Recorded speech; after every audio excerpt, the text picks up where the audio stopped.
Racing just is started with Rumble in front position. Dinara perhaps Lavizori outside. Newsmaker then next on that is Precious Metal. Pangani Boy moving up 5 o'clock while Atoy for us is the early trailer by about 6 lengths of the leader. We have Dinara by about 3/4 of a length lead. Perhaps Lavi in second. Precious Metal now trying to get closer in third. 5 o'clock Pangani Boy.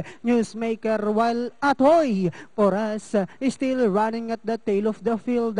Last 400 meters of the race. We have Dinara maintaining a half-length lead. Perhaps Labi in second. Precious Metal now trying to get closer in third. 5 o'clock is on the outside for us. They swing for home. We have Dinara by about half-length. Perhaps Labi is on the outside. Dinara, perhaps Lab, body round for the lead. Dinara, perhaps Lab, Dinara, perhaps Lab, and finally it's Dinara, perhaps Lab, Precious Metal. Then comes Newsmaker.